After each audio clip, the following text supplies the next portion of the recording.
We are a family. We are Liverpool. This means more.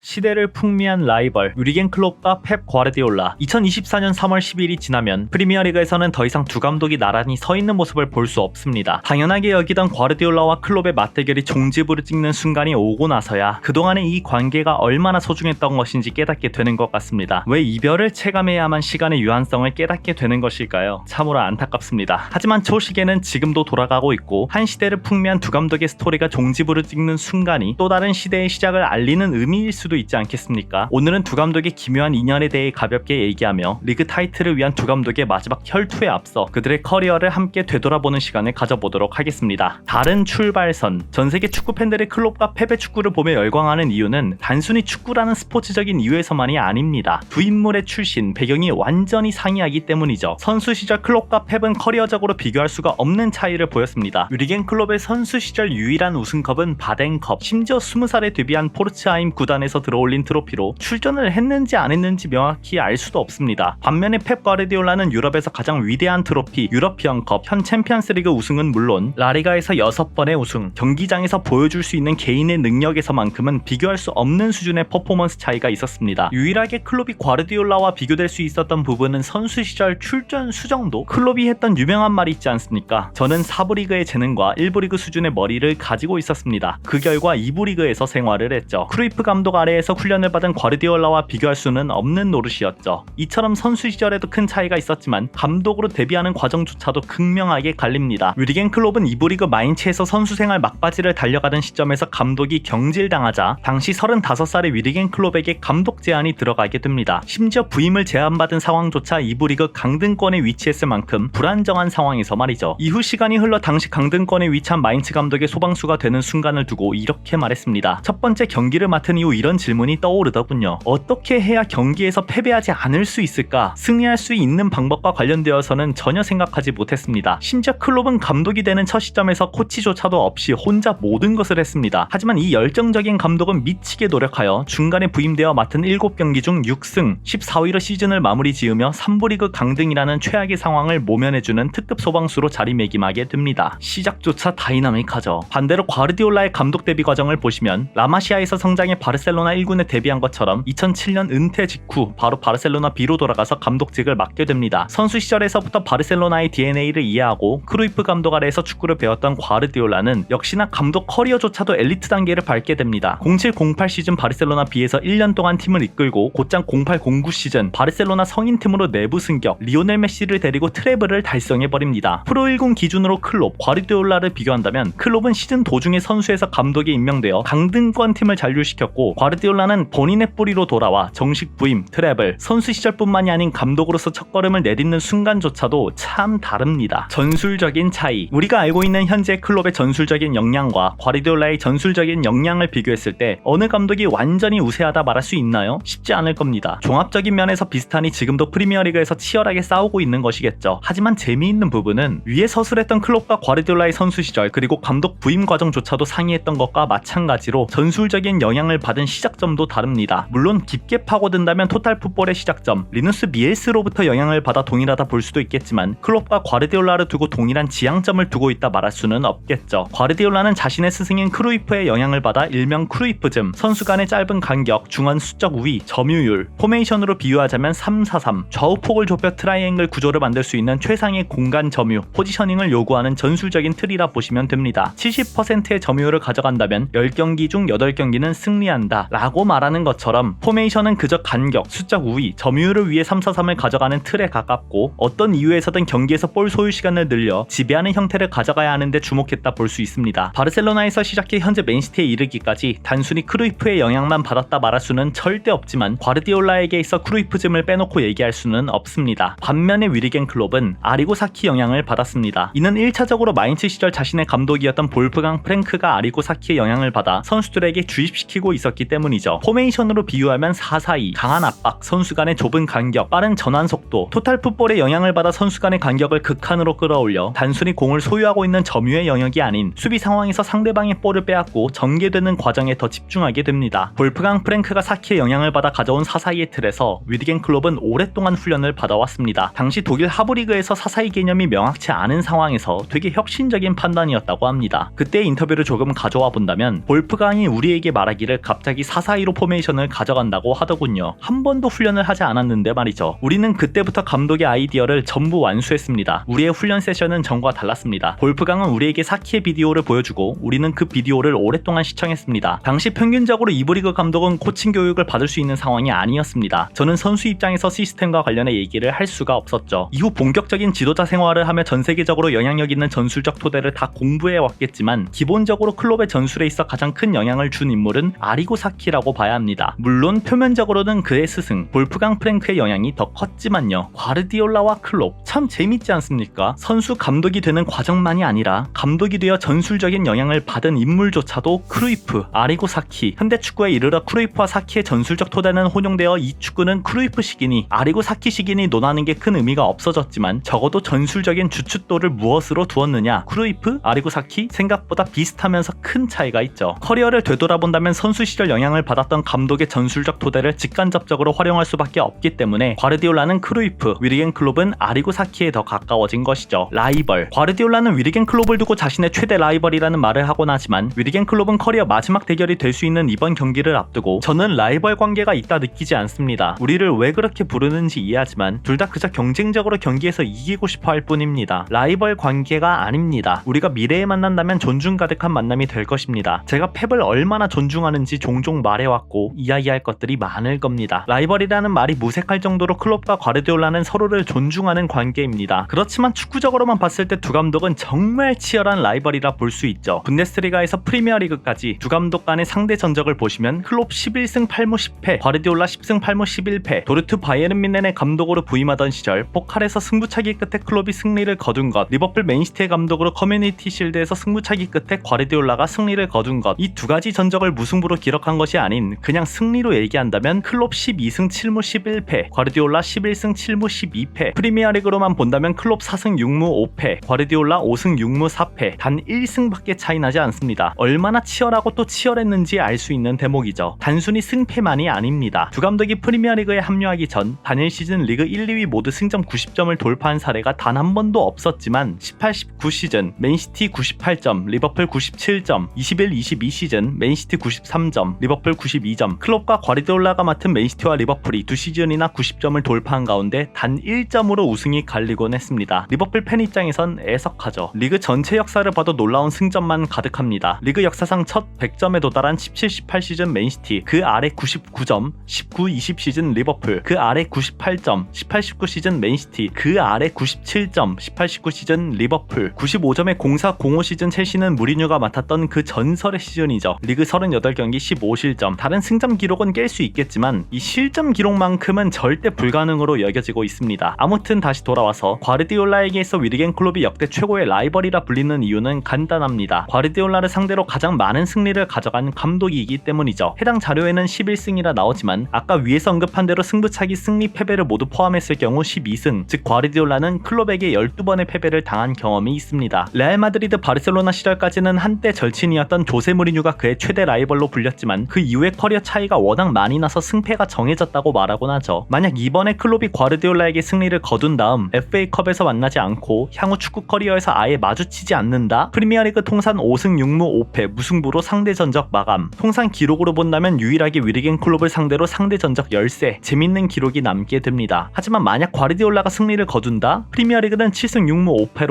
우위, 통산 전적은 12승 6무 12패로 동일한 상태로 마무리 짓게 됩니다. 그렇기 때문에 이번 만남이 더욱 기대가 되는 것이겠죠. 숫자 1. 위에서 언급했던 18-19 시즌 승점 1점 차 준우승, 21-22 시즌 승점 1점 차 준우승. 이번 경기를 앞두고 리버풀과 맨시티 간의 승점 차이도 단 1점. 위리겐 클롭은 지난 21-22 시즌 다시 한번 1점 차이로 준우승에 그친 뒤 이런 인터뷰를 했었습니다. 승점 92점은 정말 대단한 기록입니다. 우리는 모든 것을 원했지만 괜찮습니다. 2위는 제 인생 이야기입니다. 저는 여전히 독일에서 가장 높은 승점을 얻고도 승격하지 못한 기록을 가지고 있습니다. 항상 다른 팀보다 더 많은 점수를 받아야만 했습니다. 절대적인 최선을 다하는 것밖에 할 수 있는 게 없습니다. 그리고 그것을 우리 선수들이 다시 해낸 것입니다. 우리는 세계 최고의 팀을 끝까지 쫓았습니다. 다시 팀을 만들고 우리는 다시 또 걸어갈 것입니다. 위리겐 클롭에게는 2위 청부사라는 말이 있었습니다. 마인츠 시절 승점 1점 차이로 승격을 하지 못한 경험, 그 다음 시즌은 골득실 하나 차이로 승격을 하지 못한 경험, 도르트문트 시절에는 챔피언스리그 결승전에서 준우승을 한 경험, 리버풀에서는 15-16 시즌 리그컵 준우승, 유로파리그 준우승, 17-18 시즌 챔피언스리그 준우승, 18-19 시즌 승점 1점 차이 준우승, 21-22 시즌 다시 한번 승점 1점 차이 준우승. 적다 하면 적은 숫자 하나 차이로 매번 미끄러져야만 했습니다. 하지만 위리겐 클롭은 절대 포기하지 않았습니다. 마인츠에서 두 번의 불운을 이겨내고 세 번째 기회에서 1부 리그 승격, 마인츠 창단 99년 만에 첫 1부 리그 승격을 이끌었고, 도르트문트에서는 9년 만에 리그 우승, 23년 만에 컵 대회 우승, 그리고 구단 역사상 최초의 더블, 리버풀에서는 30년 만에 리그 우승, 클롭 개인의 세 번째 도전 끝에 챔피언스리그 우승, 리그컵 우승, FA컵 우승, 커뮤니티 실드 우승, 클럽 월드컵 우승, 슈퍼컵 우승, 모두 한두 번의 실패를 통해 무너지지 않고 포기하지 않는 정신을 통해 만들어낸 성과였습니다. 그리고 23-24 시즌 리버풀 그리고 위리겐 클롭, 이는 우리에게 많은 것을 의미합니다. 이제는 리버풀을 떠나는 클롭을 향해 선수단과 팬들이 선물을 해야 하는 순간입니다. 자신의 인생을 두고 2위라 칭하는 감독에게 전하는 마지막 선물이 1위이길 바라겠습니다.